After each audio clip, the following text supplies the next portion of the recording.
నమస్తే, welcome to our channel. నేను సిరి. So మనం చూసినట్టయితే ఎగ్జిట్ పోల్స్ రిలీజ్ అయిన తర్వాత కూడా RTV channel final exit polls అయితే రిలీజ్ చేశాయి.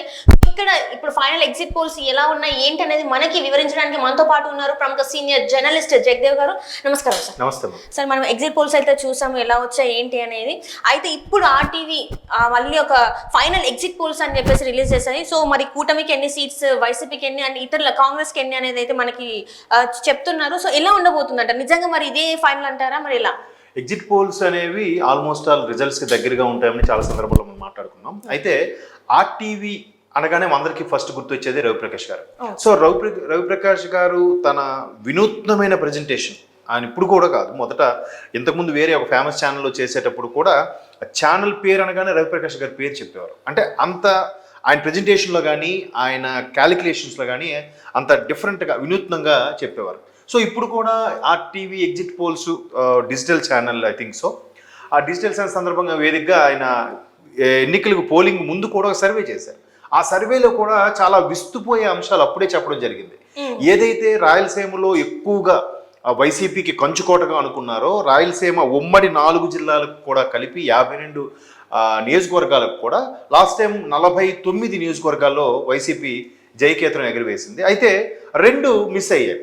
ఈసారి కూడా అలాగే కానీ 40+ వచ్చేలా ఉంటే ఖచ్చితంగా వైసీపీ జెండా ఎగురవేసే అవకాశాలు ఉన్నాయనుకున్నారు. కానీ ఈసారి రాయలసీమలో కూడా మ్యాక్సిమం 30+ వచ్చే అవకాశాలు ఉన్నాయి, కానీ మిగతా ఏమి లేదు అని ఆల్రెడీ ఆర్టీవీలో కూడా అదే చెప్పడం జరిగింది.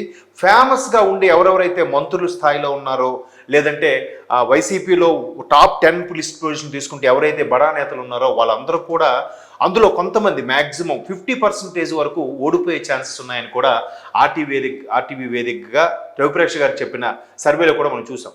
సో ఇప్పుడు ఆర్టీవీ మరలా ఎగ్జిట్ పోల్స్ని రిలీజ్ చేసింది.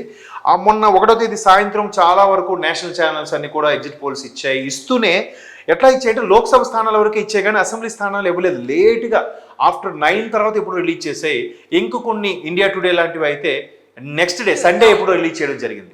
సో ఇప్పుడు ఆర్టీవీ కూడా 2 రోజులు అయిన తర్వాత, ఆల్మోస్ట్ ఆల్ 1.5 డే అయిన తర్వాతే ఎగ్జిట్ పోల్స్ రిలీజ్ చేశారు.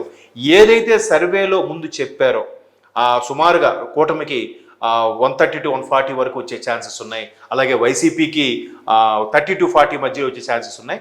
కాంగ్రెస్ కూడా 1 or 2 ప్లేసెస్ తెచ్చుకుంటుంది. కాంగ్రెస్ అసలు భూస్థాపితం అయిపోయింది అనుకున్న కాంగ్రెస్ కూడా ఒక్క సీటైనా వచ్చే ఛాన్సెస్ ఉన్నాయన్నట్టుగా కూడా ఆర్టీవీ సర్వేలో చెప్పారు. సో ఇప్పుడు ఎగ్జిట్ పోల్స్ కూడా దాన్ని బేస్ చేసుకుని మ్యాక్సిమం చెప్పడం జరిగింది. ఎందుకు నేను ఇట్లా దీన్ని సర్వేకి ఎగ్జిట్ పోల్స్కి కంపేర్ చేసి చెప్పడం జరుగుతుందంటే, మ్యాక్సిమం నిన్న 2-3 సర్వేలు చూస్తే ఎగ్జిట్ పోల్ సర్వేలో చెప్పిన దాని ప్రకారం ఎగ్జిట్ పోల్స్కి వచ్చేసరికి సగం పడిపోయాయి. ఫర్ ఎగ్జాంపుల్ ఆరామస్థానం తీసుకోండి. ఎగ్జిట్ పోల్స్లో లోక్సభ స్థానాలు 13 వస్తాయని చెప్పారు, బట్ సర్వేలో 24 స్థానాలు వస్తాయని చెప్పారు.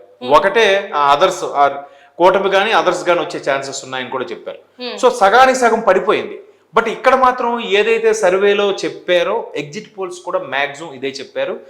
ఇంచుమించు ఒక 30-40 సర్వేలుగా తీసుకుంటే ఏపీ ఎలక్షన్కి సంబంధించి వాళ్ళన్నీ కూడా వైసీపీకి మ్యాక్సిమం 25 నుంచి 40 మధ్యలో చెప్పడం జరిగింది. కూటమికి కూడా 130 to 140, బట్ ఇక్కడ 150 అని అంటున్నారు. కాంగ్రెస్ కూడా 1 or 2 అని చెప్తున్నారు చాలా మంది, కొంతమంది 0 or 1 అంటున్నారు. బట్ ఇక్కడ ఆర్టీవీ ఎగ్జిట్ పోల్స్ మాత్రం 0 to 2 వరకు ఛాన్సెస్ ఉన్నాయన్నారు. బట్ అందరికీ నమ్మకం ఉంది 2 అంటే భూస్థాపితం అయిపోయింది, ఇంకా ఓటింగ్ పర్సంటేజ్ కూడా తగ్గిపోయింది అనుకున్న కాంగ్రెస్కి, అంటే 100 కన్నా తక్కువ వచ్చింది పర్సంటేజ్. అటువంటి కాంగ్రెస్ ఇప్పుడు 2 స్థానాల వరకు తెచ్చుకోగలుగుతుంది, లేదా 1 స్థానం తెచ్చుకోగలుగుతుంది అన్నా కూడా నిజంగా గొప్ప విషయమే. That credit goes to PCC chief Sharmila గారు అనుకోవచ్చు, లేదా కాంగ్రెస్ ఏవైతే నిర్ణయాలు తీసుకుందో ఆ నిర్ణయాలైనా అనుకోవచ్చు. ఎందుకంటే 2014లో ఎప్పుడైతే బైఫికేట్ జరిగిందో, ఆంధ్ర తెలంగాణ విడిపోయిందో, ఆ తర్వాత అసలు ఆంధ్రాలో కాంగ్రెస్ అనేది ఎక్కడ వినపడలేదు. కాంగ్రెస్ నాయకులు అనేవారు అందరూ కూడా రిటైర్మెంట్ తీసుకొని ఇంటి పట్టున కూర్చున్నారు. బట్ షర్మిలా గారు పిసిసి చీఫ్ అయిన తర్వాత మరలా ఎవరెవరైతే పాత నాయకులు, సీనియర్ నాయకులు కాంగ్రెస్కి ఫేవర్గా ఉన్నారో వాళ్ళందరినీ కూడా కలుపుకుంటూ, మళ్ళీ మీరు పార్టీలోకి రావాలి, నాకు సపోర్ట్గా ఉండాలి, నాకు సజెషన్స్ ఇవ్వాలి, నాతో పాటు ఉండాలి మీరు అని చెప్పి ఈవిడ వాళ్ళ ఇళ్ళకెళ్ళి కలిసి అందరితో మాట్లాడడం, ఎక్కడో మన రాజమండ్రి నుంచి ఒకరు, తర్వాత చిత్తూరు నుంచి ఒకరు, వీళ్ళిద్దరూ కొంచెం విభేదించారు షర్మిల గారికి పీసీ చీఫ్ ఇవ్వద్దని, కానీ మిగతా అందరూ కూడా షర్మిల గారికి ఇవ్వడం యాక్సెప్ట్ చేశారు. ఎందుకంటే రాజన్న గారి బిడ్డ రాజశేఖర రెడ్డి గారిని 2 సార్లు ముఖ్యమంత్రిగా ప్రకటించిన కాంగ్రెస్ పార్టీని మరలా పునరుద్ధరించాలంటే ఖచ్చితంగా అది షర్మిల గారు, రాజశేఖర రెడ్డి గారి బ్లడ్డే అయితే అవుతుంది. ఆల్రెడీ జగన్మోహన్ రెడ్డి గారు వేరు కుంపట పెట్టేసి వైఎస్ఆర్సీపీ పెట్టారు కాబట్టి అది కాంగ్రెస్ బాగా భూస్థాపితం అయిపోయే పరిస్థితికి వచ్చింది. మరలా షర్మిల గారి ద్వారా అది పునరుద్ధరణ అవుతుందన్న ఉద్దేశంలో ఇవ్వడం జరిగింది. దాని తగ్గట్టుగానే షర్మిల గారు కూడా బాగానే కష్టపడ్డారు. మేబీ లోక్సభ కూడా ఆవిడ గెలుచుకున్నా ఆశ్చర్యపోనక్కర్లేదు. ఛాన్సెస్ అయితే ఉన్నాయి, అవి ఎంతవరకు ఛాన్సెస్ అనేది చెప్పలేం. బట్ ఇక్కడ అసెంబ్లీ స్థానాల వరకే మనం మాట్లాడుకుంటున్నాం కాబట్టి ఈ ఆర్టీవీ ఎగ్జిట్ పోల్స్ ఏదైతే సర్వేలో ముందు ఎక్స్ప్లెయిన్ చేశారు, ఈవెన్ రవిప్రకాష్ గారు ప్రశాంత్ కిషోర్ గారిని కూడా స్టూడియోకి పిలిపించి ఇంటర్వ్యూ చేసి అనాలిసిస్ చేసి ఏ పర్సంటేజ్ ఎక్కడుంది, దేనికి ఎవరు మొగ్గు చూపుతున్నారు, మహిళా ఓటర్లు ఎటు మొగ్గు చూపుతున్నారు, యువత ఎటువైపు మొగ్గు చూపుతున్నారు, దీని ప్రకారంగా చూసుకుంటే ఏదైతే వైసీపీ ఎక్కువగా రాయలసీమ అలాగే ఉత్తరాంధ్ర తప్పితే కొంచెం గోదావరి జిల్లాల వరకు కాన్సన్ట్రేట్ చేసింది అనుకున్నారో అవన్నీ కూడా ఇప్పుడు రివర్స్లో అవబోతున్నాయి. రాయలసీమ కూడా తగ్గబోతుంది. ఉత్తరాంధ్రలో కూడా చాలా వరకు సీట్లు సగానికి సగం కూటమే కైవసం చేసుకున్న నేపథ్యంలో వైసీపీకి ఏదైతే 30-40 అన్నారో అవి మ్యాక్సిమం ఎక్కువ ఎగ్జిట్ పోల్స్ అవే చెప్పాయి. బట్ ఆర్టీవీ మరి 23కే పరిమితం చేసింది. మీరు నిన్న కేకే సర్వే చూసినా కూడా ఆయన 14కే పరిమితం చేశారు. ఆ 14లో కూడా ఆయన ఏమంటున్నాడు, చాలా క్యాలిక్యులేషన్ చెప్పాడు ఆయన. ఏదైతే మహిళా ఓటర్లు పెరిగారన్నారో మహిళా ఓటర్లు ఎలా పెరుగుతారు, ఎంతవరకు పెరుగుతారు, ఉన్న మహిళలే వేస్తారు.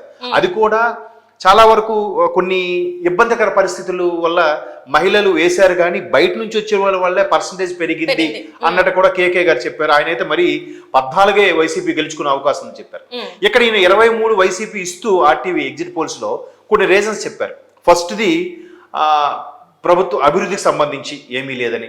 తర్వాత రెండో పాయింట్ ఏం చెప్పారంటే, ఫస్ట్ అభివృద్ధి కూడా కాదు, చంద్రబాబు నాయుడు గారిని ఎప్పుడైతే అరెస్ట్ చేశారో సెప్టెంబర్న ఒక్కసారిగా స్తబ్దుగా ఉన్న టీడీపీ శ్రేణులన్నీ కూడా ఒక్కసారిగా యాక్టివేట్ అయిపోయి అదొకటి వైసీపీకి మైనస్ అయింది.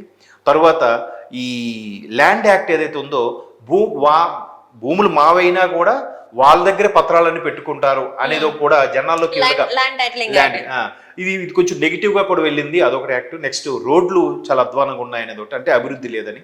అలాగే ఒక 4-5 పాయింట్లు చెప్పుకొచ్చారు ఎగ్జిట్ పోల్స్ తో పాటు. ఎగ్జిట్ పోల్స్ ఎంత 150 కూటమికి వచ్చి జస్ట్ 23 ఏదైతే గతంలో 2019లో టీడీపీ ఏదైతే 23 గెలుచుకుందో అదే 23 ఇప్పుడు వైసీపీకి రాబోతున్నాయి అన్నట్టుగా ఒకటి చెప్పడానికి గల రీజన్స్ కూడా ఇవి చెప్పుకు రాసుకొచ్చారనమాట. చంద్రబాబు గారు అరెస్ట్ అయితేనేమి, తర్వాత కూటమిలో జనసేన బీజేపీ కలపడం బలం, అలాగే అభివృద్ధి లేకపోవడం అనేది మైనస్ అయిపోయింది వైసీపీకి. ల్యాండ్ యాక్ట్ ఒకటి, ఆ తర్వాత ఈ మహిళలకు కూడా ఇల్లు ఇచ్చారట కొంతమంది. ఆ ఇల్లు ఇచ్చినా కూడా ఎక్కడో ఊరి చివరన చెరువుల్లోన వాటిలోన దట్టు 60 గజాల ఇల్లు స్థలమే ఇచ్చారన్నది కూడా కొంత విమర్శ ఉంది. దాంట్లో మహిళా ఓటర్లు కూడా అంత ఇంప్రెసివ్గా అయితే ఓటు వేయలేదు అని కూడా ఆర్టీవీ ఎగ్జిట్ పోల్స్ చెప్పడం జరిగింది. మొత్తం మీద రేపు ఇంకొక 12 అవర్స్ హార్డ్లీ వెయిట్ చేస్తే మనకి క్లారిటీ అనేది వచ్చేస్తుంది. మొత్తం మీద ఆర్టీవీకి గొప్ప విషయం ఏంటంటే ఏదైతే సర్వేలో చెప్పారో ఎగ్జిట్ పోల్స్ కూడా సుమారుగా దానికి దగ్గరగానే చెప్పడం జరిగింది.